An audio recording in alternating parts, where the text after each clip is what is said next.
Nous a nommé en qualité de ministre d'État, ministre de la Justice et garde des Sceaux.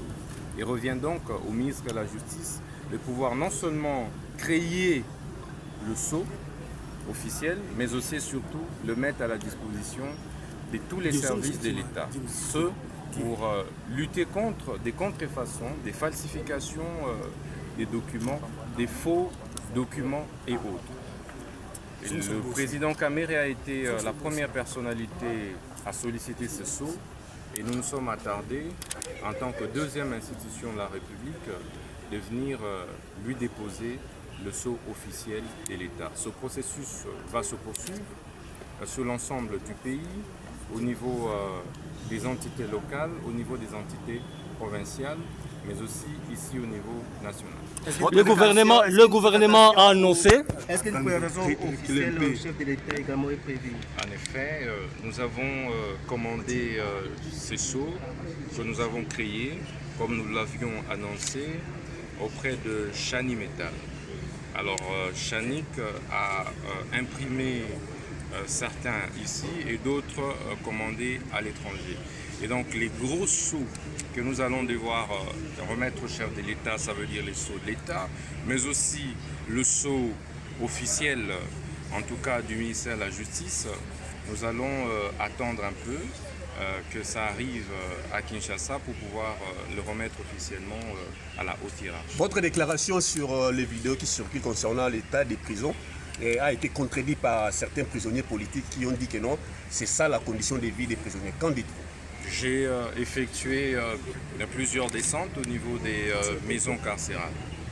J'ai été à Makala, j'ai été à Luzumu, j'ai été dans plusieurs cachots pour évidemment faire un état des lieux, l'autopsie réelle de la situation et conditions des vies et carcérales de tous les prisonniers détenus.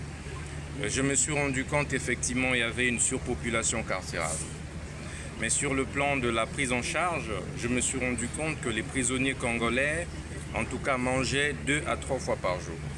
Et c'est pourquoi nous nous sommes employés à mettre en place une commission nationale et des commissions provinciales, des sous-commissions au niveau de chaque prison pour désengorger ces prisons.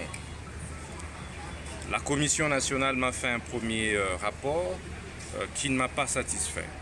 J'ai reconduit sa mission et j'attends de pouvoir procéder finalement au désengorgement systématique et systémique de toutes les prisons de la République démocratique du Congo et améliorer les conditions de vie des prisonniers. Le gouvernement a annoncé par le biais de votre ministère des poursuites judiciaires contre le chef rebelle Corneille Nangaa. Quel serait l'impact d'une telle procédure? Vous savez, plus aucun criminel de guerre, plus aucun traître ne sera et restera impuni. Tant que nous serons ministres de la Justice, tu choisis de trahir la République au profit d'un État étranger, fut-il le Rwanda.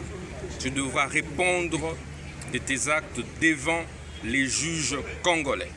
C'est pourquoi nous avons décidé de pouvoir déférer M. Corneille Nangaa, le criminel de guerre, le traître, ainsi que ses complices que vous connaissez devant les instances judiciaires congolaises compétentes. Et ce procès public, après une instruction préjuridictionnelle, va être lancé officiellement, publiquement, ouvertement, ce mercredi 24 juillet 2024, devant la cour militaire de la Goutte.